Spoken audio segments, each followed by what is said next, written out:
something, boy. Aren't you tired trying to feel that void? Usa si Jenica sa mga Pinay nurse nga nilangyaw sa nasod sa Italia alang sa kaugmaon sa iyang pamilya. O sa iyang paglangyaw, wa niya gikalimtan ang paggamit sa iyang talento sama sa iyang pagkanta sa usa sa mga sikat nga dalan sa Italia. Gumikan ini, daghan ang nahingangha sa iyang tingog hangtod nga nag-trending siya sa social media. O karong buntaga makijam kita kauban si Jenica Duran dinilang sa GMA Regional TV Live. Og maila-ila nato siya karong buntaga sa spotlight mga kapuso kay daghan kayo siya napabilib dito sa Italia si Jenica Duran. Maayong buntag, Ma'am Jenica. Welcome sa GMA Regional TV Live. Kumusta dyan sa Italy, Ma'am? Maayong buntag po sa inyong tanan. Hello po sa ating mga taga-subaybay. Saan po kayo banda sa Italy, Ma'am Jenica? Ngayon po, nandito po ako sa Alba, Italy. Balikan natin itong talento mo sa pagkanta, Miss Jenica. Ano ito? Kanino mo ito namana o may nagturo sa iyo? Self-study lang ba ito? At sinong influences mo sa iyong talent?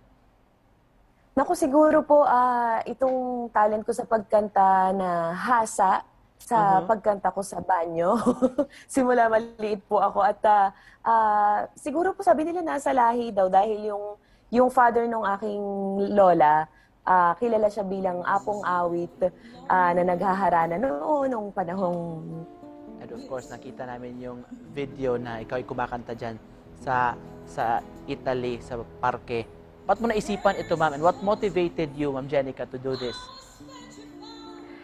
Yung pong pagkanta ko dito sa mga streets sa Italy, actually, isa lang po siyang pangarap na kasama siya talaga sa bucket list ko sa aking buhay, ayan, na ma-experience yung kumanta sa kalsada at bakit sa kalsada? Dahil alam ko po sa streets nandun yung ibang storya ng buhay ng mga tao, lalo na dito sa Italy. Gusto ko pong ma-experience yung bagay na yun at sa tulong po ng isang kaibigan na natawagan itong isang kilalang street artist dito sa Italy, ayan, natupad po, nabigyan ng katuparan ang aking pangarap.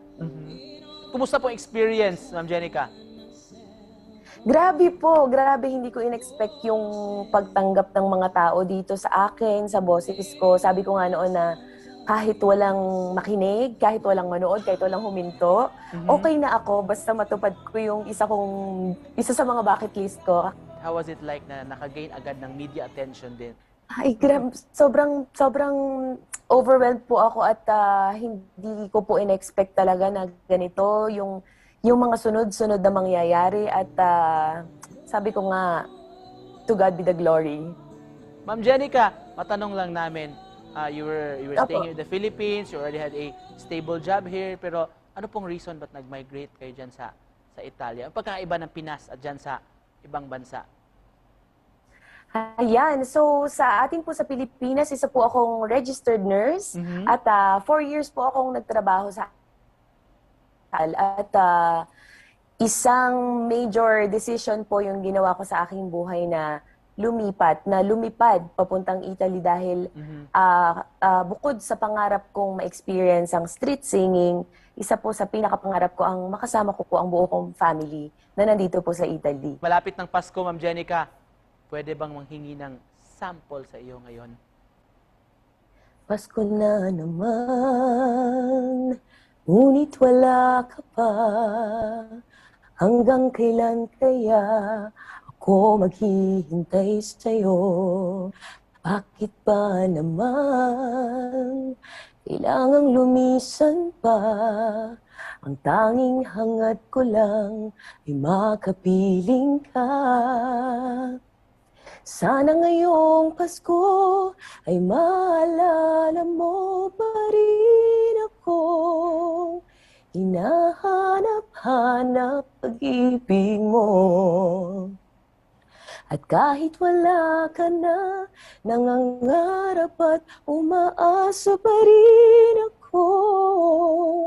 Muling makita ka at makasama ka sa araw ng Pasko. Anong mamimiss mo sa Paskong Pinoy? 3 years na po ako dito ngayon sa Italy. So, pangatlong Pasko na wala ako dun sa Pilipinas. Siyempre po, ang unang-unang namimiss ko po ay yung spirit ng Pasko sa atin na sama-sama ang pamilya at yung bibingka, puto bumbong, mga simbang gabi. Ayan, yan po talaga ang nakakamiss. Just in closing, Miss Jenica, mensahe nyo sa mga viewers natin this morning. Ayan, para po sa ating mga viewers this morning, gusto ko pong i-share sa inyo to na huwag niyong kalilimutan na wala pong imposible sa mga nangangarap. At magdasal lang at always stay positive and share happiness to everyone. Ayan, thank you so much po. Wow, thank you so much for joining us this morning and of course, sharing your talent sa ating mga kapuso. Gikan sa Italia, nurse siya mga kapuso, babysitter, of course, street performer, Jenica Duran. Thank you, Miss Jenica. Ingat ka dyan. Thank you so much po. God bless everyone. Thank you, Sir Nico. Salamat. Salamat po.